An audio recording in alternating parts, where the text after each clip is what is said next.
Hello everyone, स्वागत है बच्चों आप सभी लोगों का इस वीडियो में। और इस वीडियो में हम लोग बात करने वाले हैं आप सभी लोगों से कॉम्बिनेशंस। नहीं, कॉम्बिनेशंस की बात की थी मैंने पिछली वीडियो में और उससे पिछली वीडियो में। पिछली वीडियो में वॉल्यूम की बात की, उससे पिछली वीडियो में सरफेस एरिया की बात की। देखना चाहते हो आई बटन पर क्लिक करो, देखो तुम्हारे सामने यहाँ पे प्लेलिस्ट आ जाएगी, नीचे की तरफ खुल जाएगी प्लेलिस्ट। लेकिन बच्चों ये वाली वीडियो बड़ी कमाल की है। इसमें ऐसा हो जाएगा कि इसको पिघाल के ये बनाया, उसको पिघाल के ये बनाया, यानी कन्वर्जन के ऊपर बात होगी। बदल दिया जाएगा बच्चों हालात, जज्बात और क्या था, हालात बदल दिए, जज्बात बदल दिए, वक्त बदल दिया, हालात बदल दिए, जज्बात बदल दिए, भाई सब कुछ बदल देंगे हम। ठीक है, लेकिन वो देखने के लिए, उसको समझने के लिए आपको ये वीडियो देखनी पड़ेगी कंप्लीट। तो चलिए भाई शुरू करते हैं भाई। जैसे कि अगर फॉर्मूला के बारे में बात करें बच्चों, तो फॉर्मूला कौन कौन से याद होने चाहिए। जैसे अगर आप लोग बेसिकली, तो आप लोगों को 3D में स्फीयर हो गया, सिलेंडर हो गया, और ये जो कोन है इनके बारे में पता होना जरूरी है। और हेमीस्फीयर भी लिख लीजिए, ठीक है ना। इस तरीके में ये बहुत बेसिक है बच्चों, ये इंट्रोडक्टरी है एकदम से। तो ठीक है, तो अगर आप इनके बारे में लिखते हैं तो आप लोगों को बता देता हूं। अगर कोई सिर्फ सरफेस एरिया बोले तो भी आप उसको टोटल सरफेस एरिया ही मान करके चलना बच्चों। अगर कोई आपसे सरफेस, जब तक वो ये ना बोल दे कर्व्ड सरफेस एरिया, तो ध्यान में रखना कर्व्ड सरफेस एरिया के लिए वो स्पेशली बोलेगा, अदरवाइज आप टोटल सरफेस एरिया ही लेकर के चलना। तो अगर आप लोगों से कोई बोलता है कर्व्ड सरफेस एरिया, अगर आप लोगों से कोई बोलता है टोटल सरफेस एरिया, अगर आप लोगों से कोई बोलता है वॉल्यूम, तो आप लोग क्या करेंगे। स्फीयर का कर्व्ड सरफेस एरिया क्या होता है बच्चों, जो टोटल होता है वही कर्व्ड होता है उसका, क्योंकि ये तो पूरा ही कर्व्ड है। तो यानी कितना हो जाता है 4 pi R square, 4 pi R square, दोनों में बात सेम ही है। कर्व्ड ही होता है, टोटल नहीं होता है उसमें, आप दोनों में समझ सकते हैं इस चीज को। 4/3 पाई आर क्यूब आ जाता है इसमें वॉल्यूम। अगर सिलेंडर की बात करें तो सिलेंडर में कर्व्ड सरफेस एरिया होता है 2 पाई आर एच। लेकिन अगर आप टोटल सरफेस एरिया की बात करें तो 2 पाई आर एच के साथ प्लस हो जाता है 2 पाई आर स्क्वायर, क्योंकि ऊपर भी एक सर्कल होता है, नीचे भी एक सर्कल होता है ना। इसी के साथ अगर हम लोग वॉल्यूम की बात करें तो वो हो जाता है पाई आर स्क्वायर एच हो जाता है बच्चों। Similarly if you are talking about cone, then आप ये कह सकते हैं कर्व सरफेस एरिया तो हो जाता है पाई आर एल, और टोटल हो जाता है पाई आर एल प्लस में पाई आर का स्क्वायर, नीचे वाला जो सर्कल होता है। अगर आप वॉल्यूम की बात करें तो हो जाता है पाई आर स्क्वायर एच हो जाता है बच्चों, ठीक है ना, डिवाइड बाय 3।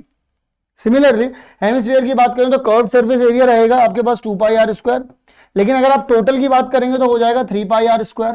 मैंने बताया था ना नीचे की तरफ, भाई नीचे भी तो एक सर्कल बन रहा होता है ना उसके। तो अगर कर्व की बात करोगे तो 2 पाई आर हो गया, और अगर टोटल की बात करोगे तो 3 पाई आर स्क्वायर हो गया, नीचे वाला भी सर्कल आ गया।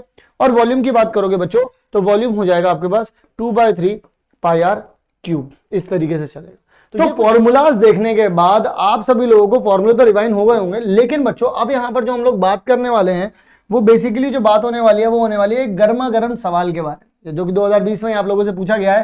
कहते हैं कि दो क्यूब हैं, उनके वॉल्यूम जो है 125 है, उनमें से एक का वॉल्यूम जो है 25 है, तो 125 है।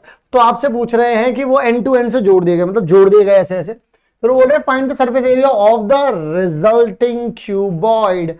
ऑब्वियसली वो क्यूबॉइड बन जाएगा क्यू। जरा देखो यहां पर, देखो यार, ये भी 5 वाला है, ये भी 5 वाला है, ठीक है ना। तो यहां पर एक क्यूब इन दोनों को जोड़ दिया, तो अब इसकी लेंथ टोटल कितनी हो जाएगी, 10 हो जाएगी। हाइट कितनी हो जाएगी, 5 हो जाएगी। इसकी विड्थ कितनी हो जाएगी, वो भी 5 हो जाएगी। तो लेंथ, विड्थ और हाइट 10, 5 और 5 हो जाएगी, है ना। तो इस तरीके से हम लोग कह सकते हैं कि एक हमारे पास क्यूबॉइड हो जाएगा, एक हमारे पास बच्चों क्या आ जाएगा, क्यूबॉइड आ जाएगा। हम लोग इस तरीके से कह सकते हैं इसको, ये 10 हो जाएगा, ये 5 हो जाएगा और ये भी 5 हो जाएगा। आपका पूछ रहा है सरफेस एरिया, आए है कितनी आसान सी चीज पूछ दी। और हम लोगों ने फॉर्मूला में क्या देखा था, हम लोगों ने कहा था सरफेस एरिया बच्चों, सरफेस एरिया ऑफ क्यूबॉइड कितना होता है, होता है 2 इंटू में एल इंटू में बी, बी इंटू में एच एंड प्लस में एच इंटू में एल, है ना। तो मेरे पास कितना है 2, एल कितना है 10, 5 इंटू में 5 एंड 10 इंटू में 5, तो कितना हो जाएगा 50, 50, 100 और 25। आपके पास कितना आ जाएगा 250 सेंटीमीटर स्क्वायर। टोटल आपके पास जो इसका एरिया आ जाएगा बच्चों, जैसा कि आप लोग यहां पर देख भी सकते हैं। तो टोटल आप लोगों के पास एरिया कितना आ गया बच्चों, टोटल एरिया आप लोगों के पास आ गया 250 सेंटीमीटर स्क्वायर। तो आई होप आप सभी लोगों को यहां तक की बात अच्छे समझ में आई होगी। अब बढ़ते हैं आगे की तरफ और देखते हैं हमारा नेक्स्ट क्वेश्चन बारे में, जो कि 2011 में दिल्ली में ही पूछा गया है। तो अगेन 2 क्यूब्स ईच साइड। देखिए अब जरा बिल्कुल सेम है, अब 4 सेंटीमीटर बता दिया है। अब जब 4 सेंटीमीटर बता दिया और एंड टू एंड जोड़ोगे तो यानी कि यहाँ पर जो लेंथ आपके पास होने वाली है इस तरीके से कुछ होने वाला है ना भाई। ये भी टोटल कितनी हो जाएगी, 8 हो जाएगी। हाइट कितनी हो जाएगी इसकी, हाइट भी 4 हो जाएगी। और इसकी विड्थ यानी कि पीछे की तरफ से भी ऐसे आ रहा होगा ना, तो इसकी विड्थ भी कितनी हो जाएगी 4 और हाइट भी कितनी हो जाएगी 4। तो अब मुझे अगेन दोबारा क्या करना पड़ेगा, 2 मार्क्स की बात है। इस तरीके से पहले तो स्ट्रक्चर देख लीजिए, हाइट भी 4 हो रही है और ये पूरी की पूरी भी कितनी हो रही है 8 हो रही है, यानी कि विड्थ भी कितनी हो रही है, ये 4 हो रही है। तो 4 4 4 चल रहा है, नीचे की तरफ बस ये 8 है, तो क्यूबॉइड है। और निकालना क्या है मुझे, इसका सरफेस एरिया। अगेन क्यूबॉइड मतलब सरफेस एरिया ऑफ क्यूबॉइड कितना होता है, 2 इंटू में L इंटू में B, H इंटू में B और L इंटू में H। तो यानी कि 2, L कितना है मेरे पास 8 है, B कितना है 4 है और मेरे पास प्लस आ जाएगा। हाइट भी कितनी है 4 है, B भी कितना है 4 है प्लस में। लेंथ कितनी है मेरे पास 8 है और ये कितना आ जाएगा 4 है। तो 2 इंटू में आपके पास 32 आ जाएगा, 16 आ जाएगा और ये भी 32 आ जाएगा। तो 32 32 कितना हो गया 64, 64 और 6 कितना हो गया 70 और 80। तो 2 इंटू में कितना आ जाएगा 80 और यहाँ आ जाएगा 160 सेंटीमीटर का स्क्वायर। तो इस तरीके से हम लोग कह सकते हैं कि इसका जो सरफेस एरिया आ रहा है बच्चों वो 160 सेंटीमीटर स्क्वायर आ रहा है। ठीक है, सो ये रहा हमारे पास हमारा जवाब, है ना बच्चों। अच्छे से समझ में आ रहा है ना सब कुछ। तो इसी तरीके से समझते चलिए और बात करते हैं हमारे अगले क्वेश्चन के बारे में। अगला सवाल कहता है अगेन दोबारा से बिल्कुल पहले क्वेश्चन की तरह ही है बच्चों। ये 27 सेंटीमीटर क्यूब आर जॉइंड, मतलब कि 2 क्यूब्स ईच का, मतलब कि क्यूब ऑफ, मतलब कि मैं ये कह सकता हूं एक तरीके से मैं ये बात कह सकता हूं यहां पर कि वॉल्यूम ऑफ क्यूब 1 यानी कि C1 तो कितना हो जाएगा 27। तो यानी कि क्यूब 27 आ जाएगा यहाँ पर। तो x की वैल्यू कितनी आ जाएगी यहाँ पर 3 आ जाएगी। x की वैल्यू कितनी आ जाएगी बच्चों 3 आ जाएगी। इसका मतलब ये इस तरीके से जुड़े होंगे, ये 3 और इधर वाला भी 3, इस तरीके से। इसकी हाइट भी 3 और इसकी विड्थ भी कितनी हो गई 3। तो हाइट विड्थ और लेंथ कितनी हो गई यहाँ पर 6 हो गई। तो यानी कि अब मुझे इसका क्या निकालना है बच्चों, सरफेस एरिया निकालना है। अगेन सरफेस एरिया यानी कि सरफेस एरिया ऑफ अगेन क्या बन गया, ये क्यूबॉइड बन गया बच्चों। ये तो क्यूबॉइड बन गया। कितना आ जाएगा 2 इंटू में L इंटू में B, B इंटू में H और H इंटू में L। तो आपके पास आ जाएगा बच्चों, आपके पास आ जाएगा लेंथ कितनी हो गई 6 इंटू में 3 और 3 इंटू में 3 और 6 इंटू में 3 यानी कि 2 18 प्लस में 9 प्लस में 18 18 18 36 और 9 45 यानी कि 2 इंटू में कितना आ जाएगा 45 यानी कि 90 सेंटीमीटर का स्क्वायर आ जाएगा बच्चों। 90 सेंटीमीटर स्क्वायर आ जाएगा।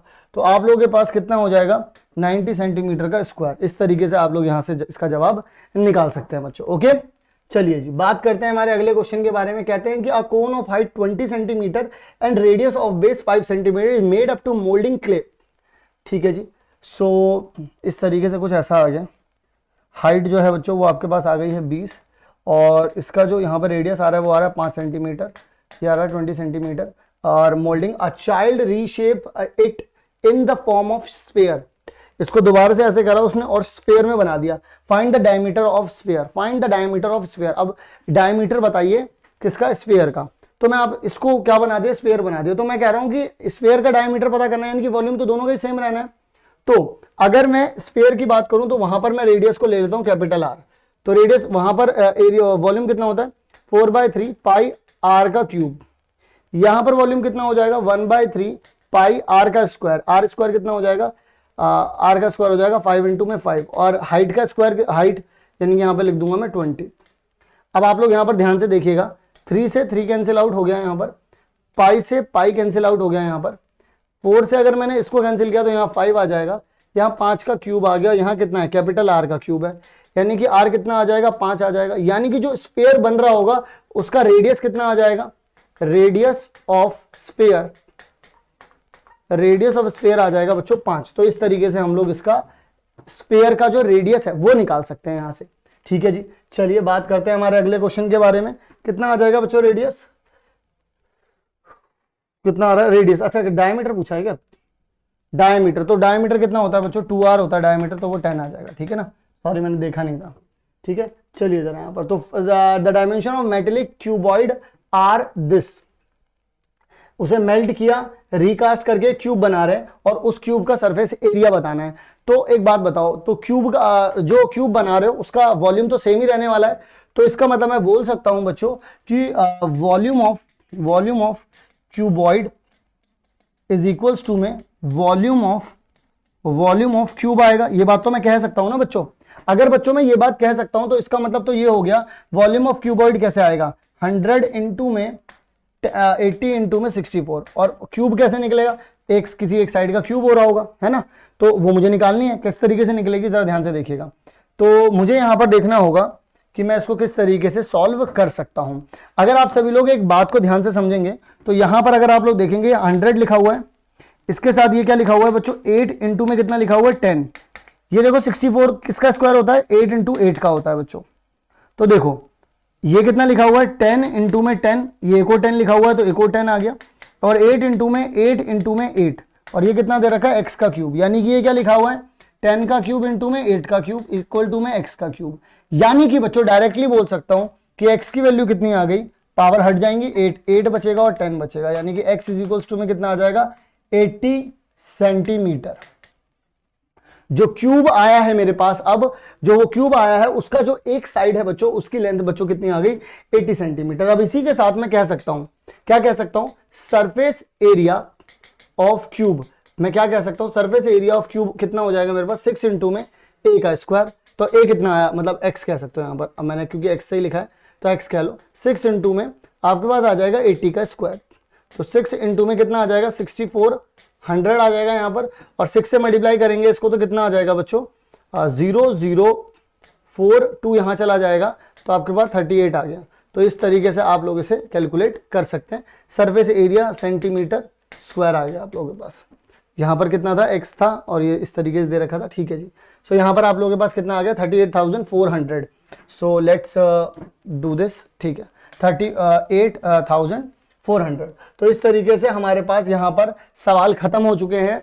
जो 2 मार्क्स में आप लोगों के क्या दे रखे थे, वन शेप से अनदर शेप में जो कन्वर्ट किए गए थे उनको सबसे पहले हम लोगों ने यहाँ पर सॉल्व किया और देखा कि 2 मार्क्स में आखिर कितना ज्यादा डिफिकल्टी लेवल दिया गया था। तो कोई ज्यादा डिफिकल्टी लेवल दिखा नहीं। सिमिलर तरीके के सवाल जो थे वो रिपीट होते हैं। हमको पता चल गया कि 2 क्यूब वाले हो जाए, एक तो क्वेश्चंस आए आप लोगों के पास, और इस तरीके से कि एक क्यूबॉइड से आपको क्यूब बनाने को दे दिया, या फिर कोन से स्फीयर बनाने को दे दिया। इस तरीके की चीजें दी गई जिसमें वॉल्यूम्स को बेसिकली हम लोगों को इक्वल रखना था। और वैसे भी मेल्टिंग वाले सेक्शन में आप लोगों को वॉल्यूम्स को जो है वो बराबर रखना ही पड़ता है बच्चों, तभी जाकर के आप डायमेंशंस को निकाल पाते हैं। तो आई होप आप सभी लोगों को 2 मार्क की ये वीडियो बहुत अच्छे से समझ में आ गई होगी कि अगर हम एक शेप से दूसरे शेप में कन्वर्ट कर रहे हैं तो किस तरीके से और किन किन चीजों का हम लोगों को यहां पर ध्यान रखना होता है। तो आई होप बच्चों आप सभी लोगों को वीडियो बहुत पसंद आई होगी, समझ में भी आ गया होगा कि क्या करना है, कैसे करना है, क्या चीजें तुम लोगों को ध्यान में रखनी है। हर एक पॉइंट पे मैंने हर एक कॉन्सेप्ट भी समझाया जब जरूरत पड़ी है। तो आई होप आपको हर एक चीज समझ में आई होगी। तो बच्चों अब इंतजार किस बात का, अपने सारे दोस्तों के साथ इस चैनल को भी शेयर कर दीजिए, वीडियो को भी शेयर कर दीजिए, प्लेलिस्ट को भी शेयर कर दीजिए। अगर आप अदर सब्जेक्ट्स यानी कि साइंस, एसएसटी के भी इंपॉर्टेंट क्वेश्चन चाहते हैं, वन शॉट चाहते हैं, तो डेफिनेटली आप लोग डिस्क्रिप्शन बॉक्स चेक करें। एंड वन शॉट की अगर आप प्लेलिस्ट देखना चाहते हैं तो आई बटन पर क्लिक कर दो, मैथ्स की आप लोगों को मिल जाएगी कंप्लीट प्लेलिस्ट। तो बच्चों मिलता हूं आप सभी लोगों से अगली वीडियो में, तब तक के लिए आप सभी लोग अपना ध्यान रखें।